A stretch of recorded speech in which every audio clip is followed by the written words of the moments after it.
que desde hace muchos años viene hablando de esto, y una de las cosas que más nos ha llamado la atención es que hay novedades en las últimas horas que han tenido poco o ninguna repercusión en los medios más grandes, digamos, en los medios que trabajan desde Ciudad Autónoma de Buenos Aires. Por ahí uno puede encontrar esto en algún medio rosarino, santafesino, cordobés quizá, pero después olvídate.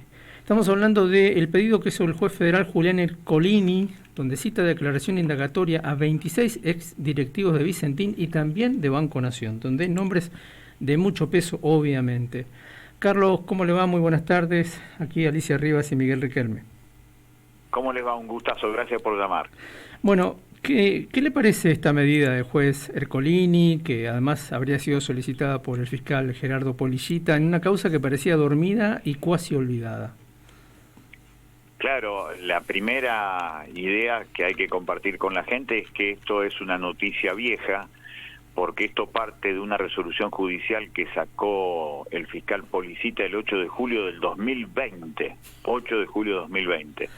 Allí se establecía con exactitud que a través de 1.418 transferencias bancarias, directivos de Vicentín habían fugado de la Argentina 788 millones de dólares a través del Banco de la Nación, y mucho de ese dinero que iba a cuentas de estos muchachos, de estos delincuentes de guante blanco, mucho de ese dinero terminó en las Islas Sheila, que es un paraíso fiscal que corresponde a Gran Bretaña.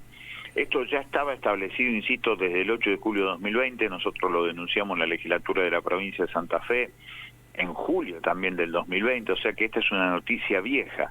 El tema es que Ercolini durante 5 años tapó, canceló, sepultó esta causa y ahora la saca. A mi entender, algunas razones pueden aparecer desde la política, en la disputa entre Macri y Milei dentro de ese espacio, pero por sobre todas las cosas, como el principal interesado en quedarse con Vicentín y todo el negocio exportador de la Argentina es el dueño de la Argentina, que es Estados Unidos, a través de su principal empresa multinacional vinculada a los cereales, que es Cargill, necesitan sacarse de encima cualquier tipo de interés que pueda presionar para desbancar a Cargill allí. Entonces me parece que ahí está la razón sobre por qué 5 años después este juez, que es uno de los jueces que fue a Lago Escondido, pagado ese viaje por Mañeto, la gente de Clarín, este juez toma ahora esta causa, insisto, porque el verdadero dueño de la Argentina, que es Estados Unidos a través de Cargill, se quiere quedar con no solamente con Vicentín, sino con el dominio estratégico del principal negocio de la Argentina, que es la comercialización exterior de granos y derivados. Carlos, ¿y hoy cómo está funcionando Vicentín? ¿Cuál es su situación concreta? Hoy está trabajando a fazón, de acuerdo a lo que le va dando distintas empresas en distintos lugares de las 32 empresas que tiene Vicentín, y está en el proceso de salvataje, eso que se llama crackdown, y habrá que ver cómo continúa todo eso. Pero lo cierto es que lo que la justicia reactualiza es eso que tantas veces nosotros dijimos: esta gente se había fugado 788 millones de dólares, Vicentín terminó siendo el fugaducto del macrismo, el propio expresidente Mauricio Macri debería ser imputado porque es cómplice absoluto. Yo casi estoy tentado a decir que era el hombre que daba la orden para que salgan tantos millones de dólares que es del pueblo argentino a favor de esta gente. Pero lo cierto es que es indispensable pensar que la reactivación de Vicentín en un contexto en donde hemos perdido desde la nación el dominio del estratégico comercio exterior de granos, hoy es muy difícil volver a eso, porque lamentablemente el paso en falso, la traición que cometió también Alberto Fernández, que además explica de alguna manera Milei, terminó extranjerizando absolutamente el comercio exterior. Así que el trabajo que nos queda es mucho, pero es muy bueno, porque es recuperar la mayor cantidad de riqueza que tiene el pueblo argentino y que se va por estos lados. Se explica por ahí cómo era la modalidad, ¿no? Porque el banco, con González Fraga a la cabeza entonces, simulaba que quería cobrar la deuda, le entregaba a Vicentín fondos que estaban congelados como garantía, le daba nuevos créditos, y esto era lo que después terminaba fugándose, digamos. Se suponía que Vicentín ya en ese entonces tenía fondos congelados. Entre agosto del 2019 y enero del 2020, Vicentín fuga 788 millones de dólares. Sin embargo, el Banco Nación, desde el 8 de noviembre al 26 de noviembre del año 2019, le dan 105 millones de dólares. Es una obscenidad. Esa obscenidad solamente fue permitida por la orden expresa del expresidente de la Nación, Mauricio Macri. Eso es lo que también debería imputarse en estos delitos.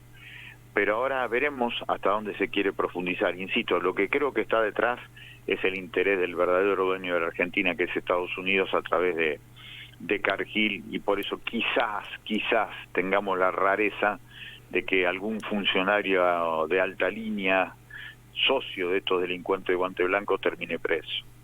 Claro. ¿Y ahí qué podría pasar concretamente? ¿Que Cargill compre acciones, que se haga directamente, absorba? Que se quede de la forma más barata posible de esto que alguna vez fue la principal empresa exportadora de la Argentina. Es dramático asistir a esta obscena entrega de la Argentina. Es realmente dramático, porque después vemos al presidente de la Nación como virrey de este imperio en decadencia que lidera Estados Unidos, ir a pedirle plata para ver si sobrevive electoralmente a octubre. La verdad que estamos en un momento de profunda dependencia, de profunda entrega de la Argentina, y lo de Vicentín hace ruido, porque en medio de eso el que va a seguir ganando acá no es el pueblo argentino, sino que el que va a seguir ganando son los intereses norteamericanos. Uh-huh. Carlos, ¿y qué decía que estamos en una etapa para pensar cómo se recuperan áreas estratégicas o recursos estratégicos para el país? En este contexto que describe, ¿cuál sería la alternativa? Poniendo como ejemplo, Vicentín, ¿qué opciones quedan ahí? A mí lo que me parece que es fundamental volver a pensar todo lo que tiene que ver con el comercio exterior. ¿Qué queda de las exportaciones que hace cada una de las 7 provincias vinculadas al Paraná? ¿Qué le queda al pueblo de cada una de esas provincias? Eso no se sabe, no se debate, no se planifica. Por lo tanto, siempre es planificado desde afuera el destino de todo lo que sale por el Paraná. Así que es fundamental dar vuelta a todo. Para eso hay que tener soberanía de la cabeza, como siempre digo, volver a pensar en argentino, volver a pensar en cada uno de los pueblos de cada una de las provincias que produce tanta riqueza y que después no le queda nada, salvo la pobreza como consecuencia de ese saqueo. Así que es fundamental hacer una especie de revolución de la cabeza para volver a pensar en concepto de lo propio, de las necesidades, y no de los intereses de los negocios de afuera. Y esto cruzado con todo el tema de la vía navegable Paraguay-Paraná, que hoy, en el caso de Paraguay... Sí, es un negocio totalmente privado, a cargo del gran titiritero de todo esto, que es el Comando Sur del Ejército Norteamericano, a través de un decreto que firmó Alberto Fernández. Dicho sea de paso, otra de las grandes tradiciones de Fernández, que además explican esas tradiciones a Milei. Tal cual. Carlos, y en la provincia de Santa Fe, ¿cómo aparece este tema en la agenda? Pensando, no sé, en los partidos políticos. Los partidos políticos no lo toman, salvo nosotros. Es muy difícil que lo tomen, porque hay complicidades mutuas allí. Sectores del peronismo, sectores del socialismo, sectores del radicalismo han mirado para otro lado en todo lo que tiene que ver con Vicentín. Cuando asume Puyaro, se termina la comisión de seguimiento del tema Vicentín en la Cámara de Diputados, en la cual nosotros formábamos parte, y los demás no dijeron nada. Así que claramente los partidos del poder generalmente son muy sumisos al poder económico, que es la única y verdadera casta que gobierna la Argentina, América del Sur y el mundo. Tampoco se discutió, porque Santa Fe tuvo su discusión, su reforma constitucional, no apareció ni siquiera en ese contexto para discutir cómo se protege, si se quiere, algunos recursos estratégicos. No, me parece que figuró muy poco. De hecho, el texto final no habla de todo eso. Yo, por lo menos, me opuse a la reforma, así que ni siquiera participé del proceso electoral. Pero por el resultado que se dio, claramente es un proceso en donde lo económico vuelve a estar más sujeto a las políticas coyunturales que a los derechos inalienables del pueblo santafesino, que eso no quedó consagrado en la Constitución, eso es seguro. Bien. Carlos, una última de mi parte, porque estamos viendo en las medidas desesperadas, como plantean algunos del presidente Javier Milei, quita de retenciones.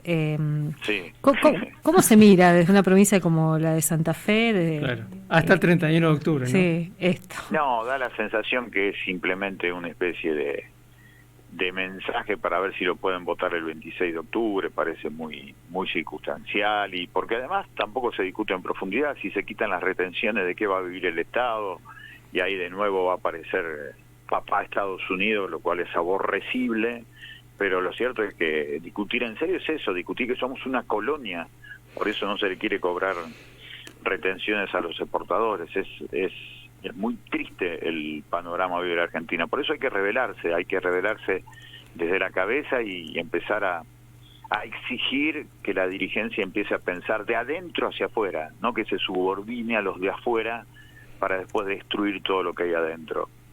Perfecto. Carlos, bueno, no sé, alguna vez vamos a llamarte para hablar de otra cosa, no sé, que acabas de escribir. De ir a pescar algo. No, de pescar al Paraná. Es muy importante porque yo tengo mucha pasión por estas cosas, así que a mí me hace bien hablar de estas cuestiones. Dale. No sé cómo queda la audiencia, pero a mí me hace bien. Un abrazo, Carlos. Gracias. Chau. Hasta luego. Hablábamos con Carlos del Frade, periodista de investigación. Hay que traer sus libros, es cierto. Sí. Él estuvo hace 2 años, ¿no, Alicia? Un poquito más, tal vez, un poquito más. Presentando acá algunos libros que eran sobre estos temas. Sí. Y sobre el tema hidrovía. Sí. Vía navegable Paraná-Paraguay, que es como se llama, ¿no? Bueno, pero además tiene